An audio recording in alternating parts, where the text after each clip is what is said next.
Off the top tonight, ICU nurses at Mercy Hospital in Muskegon getting quite the call today from President-elect Joe Biden and future First Lady Jill Biden.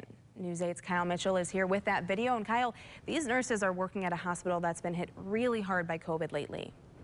Lindsay, Mercy Hospital is nearly at capacity. In fact, nurses had to wrap up the call with the president-elect because they had a code blue indicating a medical emergency for a patient. The ICU nurses tell me they appreciated the encouraging call. A video call lasting just under 5 minutes from President-elect Joe Biden and his wife Jill Biden, thanking the ICU nurses at Mercy Health in Muskegon for their work during the pandemic. You guys are incredible. You really, truly are. And you've got such a spike at your hospital and so much need, and you're risking your lives.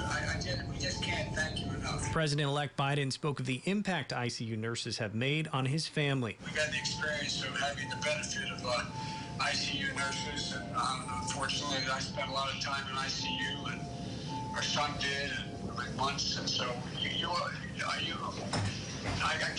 think you underestimate how critical you are to the mental health of patients as well. Biden asking the nurses what their greatest concerns were. Staffing's a big concern.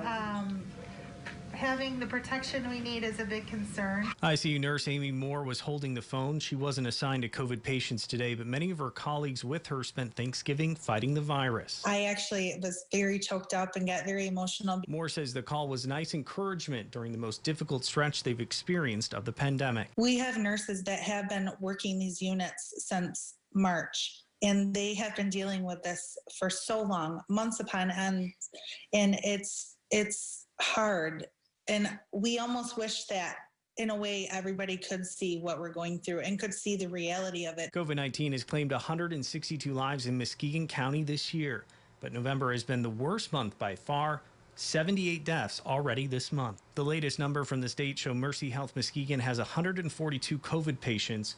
33 are in the ICU, and the hospital is near capacity. I just hope that it can make a difference, honestly. I hope that people will listen. I hope people will do their part. President-elect Biden told the nurses he had a small Thanksgiving at home and is reminding the country to not let their guard down. I just hope people pay a little more attention to the warnings and wear their mask. Amy's mother is also a nurse at the same hospital who treats COVID patients. Lindsay? Kyle Mitchell, thank you for that report.